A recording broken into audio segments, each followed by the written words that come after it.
আমি তো ওই একটু বড়দিকে টেস্ট করছিলাম, দেখছিলাম সত্যিকারের মানে বড়দি, বলছি তুমি নরেশদার কথা বুঝতে পারছো? তুমি অ্যাক্টিং করছো? হ্যাঁ, অ্যাক্টিং তো আমি ভালো করতে পারি। থামো কাকুলি, নরেশে কিছু মনে হয়েছে বলে তাই ওই সব কথাবার্তা বলছে। তোমার একটা কথা বলি নরেশ, তুমি এইসব কথাবার্তা বলা বন্ধ করো। এইসব কথা বলার কোনো মানে হয় না।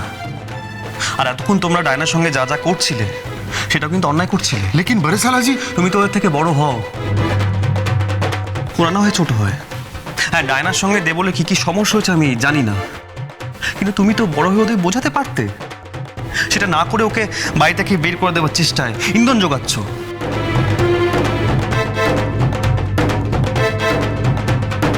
আর এখন সেটা করতে পারলে না বলে আমার অসুস্থ বউয়ের দিকে আঙুল তুলছো। তুমি ওকে অপমান করছো কেন বর্দা? ও তো এবারের জামাই, ওর কি কোনো মান সম্মান নেই? সোমা, তোর যদি খারাপ লাগে তাহলে আমার কিছু করার নেই।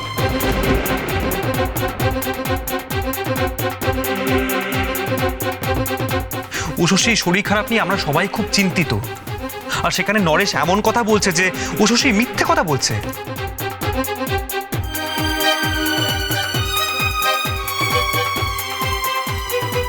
বাবরে তুই রাগ করিস না, তুই রাগ করলে আমার বুকের ভেতরটা কিরকম ধাঁই ধাপড় করে রে বা। জানি যেটা হয়েছে সেটা ঠিক হয়নি, রাগ হয় স্বাভাবিক, কিন্তু তুই তো জানিস বাপ, রেগে গিয়ে কোনো সমস্যার সমাধান করা যায় না। তুই শান্ত ছেলে, মাথা ঠান্ডা কর। না মা, তুমি কিছু মনে করো না, আমার মাথা এখন ঠান্ডা হবে না। এতদিন উষসী নরেশকে অপছন্দ করতে বলে নানা কিছু করেছে, তার জন্য ওকে যথেষ্ট শাস্তি দেওয়া হয়েছে। তুমি দিয়েছো, আমি দিয়েছি। মা, তুমি তো বুঝতে পারছো এই মানসিক চাপটা না নিতে পেরে ও আরো অসুস্থ হয়ে পড়েছে, কাউকে চিনতে পারছে না। আর তুমি আমাকে বলছো শান্ত হয়ে থাকতে। উষসী আমার স্ত্রী, আমার স্ত্রীর সম্পর্কে কেউ এত বড় অপবাদ দেবে, মা আমি সেটা মেনে নিতে পারবো না। সেটা আমায় করতে বলো না মা, আমায় ক্ষমা করো।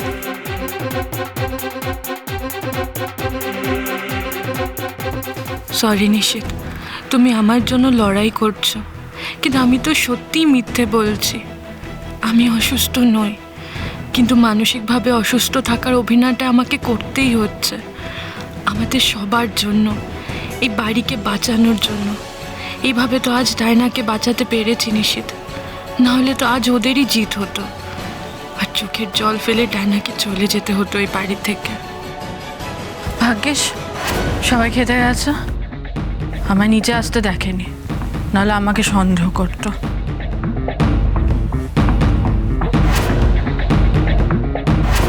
কোথায় গেল মোবাইলটা? নেই তো এখানে। দেবল খেতে গেছে, মোবাইল কি নিয়ে গেছে? নিয়ে যায়, আর যদি না নিয়ে যায়?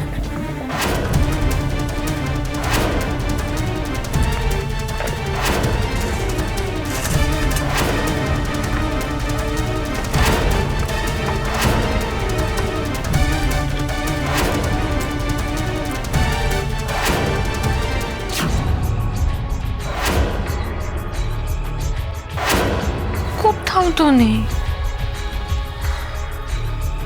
না, আর অপেক্ষা করা যাবে না। যে কোনো মুহূর্তে কেউ চলে আসতে পারে, তার আগেই আমাকে চলে যেতে হবে। ওদের হয়তো খাওয়া প্রায় শেষও হয়ে গেছে। কিন্তু আমি যদি মোবাইলটা না পাই, দেবল তো মাকে ওই নোংরা ছবিগুলো দেখিয়ে দেবে।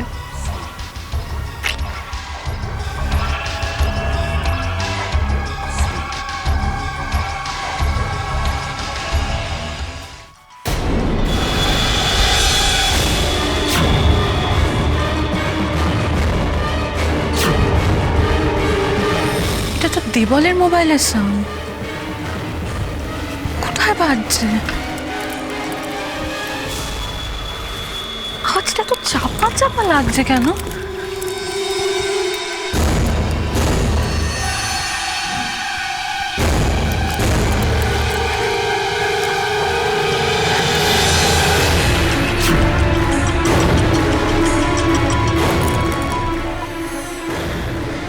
এই তো আমার লড়াইয়ের অস্ত্র আমি পেয়ে গেছি। এবার দেবল তুমি কিচ্ছু করতে পারবে না, না নরেশ কুমার তোমাকে কোনো সাহায্য করতে পারবে। তাই না এই বাড়িতেই থাকবে।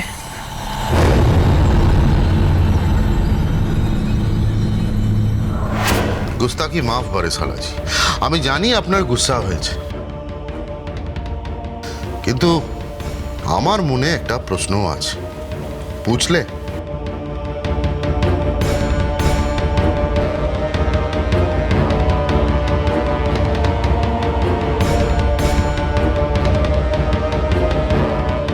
আপনার কথা যদি সহি হয়, মানে উশসী ভাবির তবিয়ত যদি রিয়েল মেই খারাপ থাকে, তাহলে ছবিগুলো গেল কোথায়?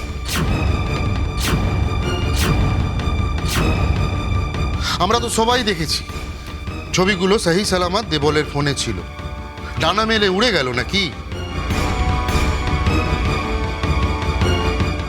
ওই তো মুছে দিয়েছে। কে দিল? আমি? সোমা, পলাশ না দেবল নিজেই? বলেন বলেন।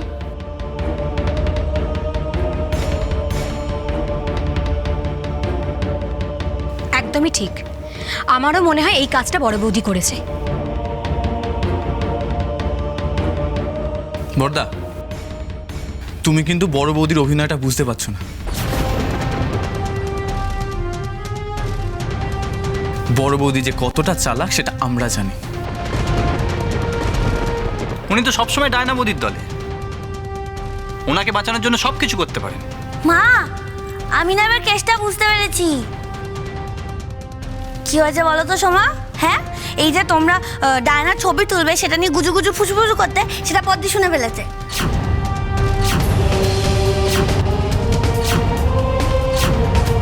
নয়তো পদ্দি কি করে জানলো? হ্যাঁ বলো। তোমরা নিজেদেরকে খুব চালাক মনে করো না? হ্যাঁ, আমার বদ্দি হলো চালাকদেরও চালাক, চালাকের বদ্দি।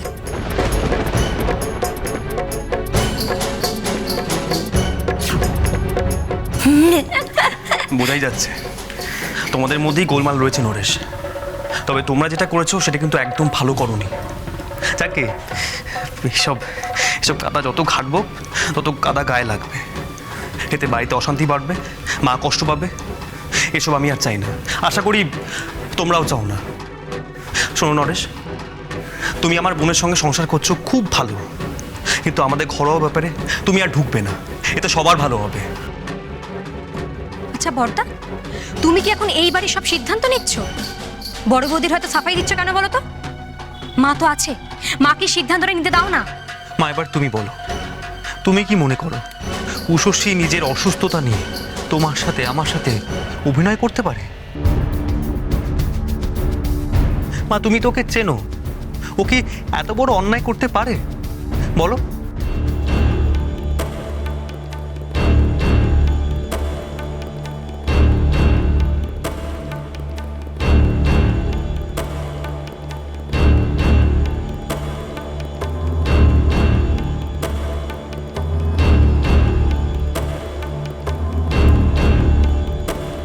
সত্যি করে একটা কথা বলো তো বড় বউ,